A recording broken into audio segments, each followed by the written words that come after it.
बहुत समय पहले, जब इंसान इस धरती पर नहीं थे, जंगलों और पहाड़ों में एक से बढ़कर एक विशाल जीव रहते थे, डायनासोर।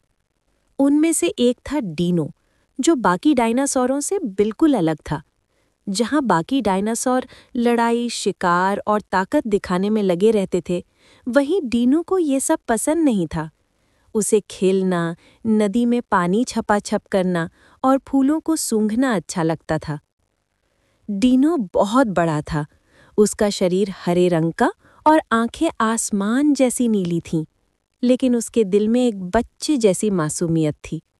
हर सुबह वो सूरज की पहली किरण के साथ नदी के किनारे जाता, अपने बड़े पैरों से पानी में गोल गोल घेरे बनाता और मछलियों को देखकर मुस्कुराता।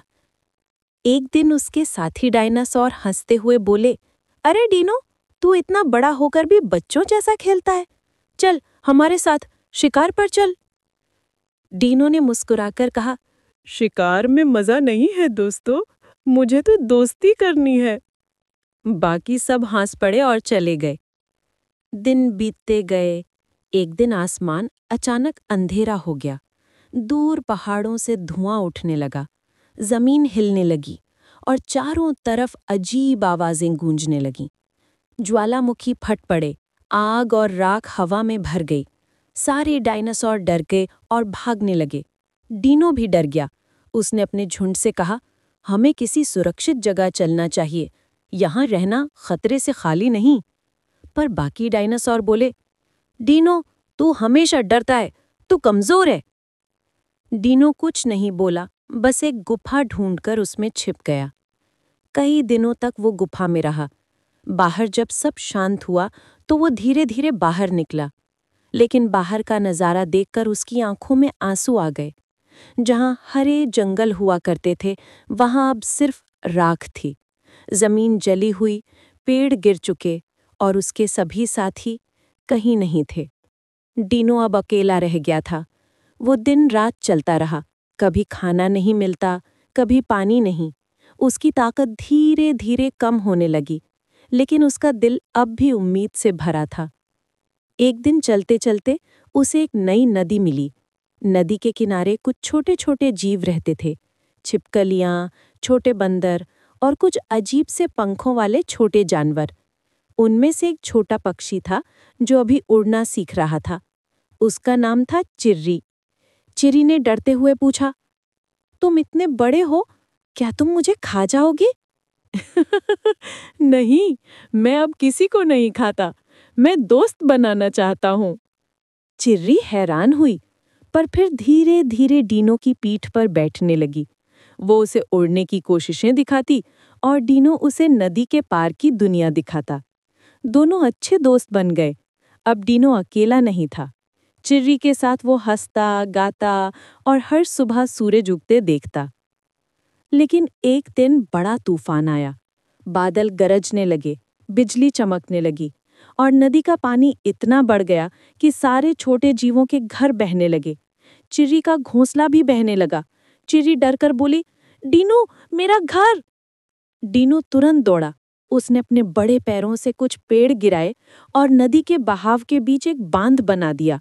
धीरे धीरे पानी रुक गया। कई छोटे जीव बच गए।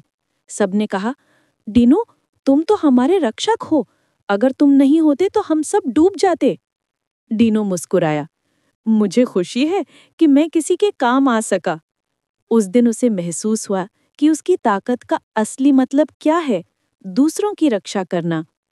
दिन बीतते गए, सब कुछ फिर से सामान्य होने लगा। लेकिन आसमान में एक दिन एक अजीब तारा दिखाई दिया। वो बाकी तारों से ज्यादा चमकदार और बड़ा था। हर रात वो थोड़ा और पास आता जा रहा था। चिर्री ने पूछा, डीनो, ये तारा इतना तेज क्यों चमक रहा है? डीनो ने आसमान की तरफ देखा और बोला, शायद धरती फिर से बदलने वाली है। कुछ ही दिनों में वो तारा इतना पास आ गया कि आसमान आग की तरह लाल हो गया। जमीन हिलने लगी, पहाड़ टूटने लगे। डीनो समझ गया कि अब फिर खतरा आने वाला है। उसने चिर्री को अपनी पीठ पर बिठाया और कहा, तू उड़ जा चिर्री, ऊपर, बहुत ऊपर जा। तू छोटी है, तू बच जाएगी। चिर्री रो पड़ी।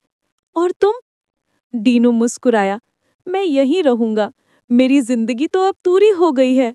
लेकिन तू उड़, ताकि दुनिया जान सके कि डीनो नाम का एक डायनासोर था जिसने कभी किसी को चोट नहीं पहुंचाई। चिर्री ने आंसुओं में कहा, तुम मेरे सबसे अच्छे दोस्त हो डीनो। और फिर वो उड़ गई। कुछ देर बाद आसमान में वो बड़ा तारा धरती से टकराया और सब कुछ आग की लपटों में घिर गया। धीरे धीरे समय बीता। धरती फिर ठंडी हुई। पेड़ पौधे उगने लगे। नए जीव पैदा हुए। छोटे छोटे पक्षी आसमान में उड़ने लगे। उनमें से एक पीढ़ी की चिर्री की औलादें थीं। हर सुबह जब सूरज निकलता, पहाड़ों की ऊंचाई से एक मधुर आवाज आती, जैसे कोई हवा में कह रहा हो, डीनो, मेरे दोस्त। लोग कहते हैं जब भी कोई पक्षी बहुत ऊपर उड़ता है तो वो उसी डीनो का धन्यवाद करता है जिसने अपने दोस्त के लिए पूरी दुनिया छोड़ दी।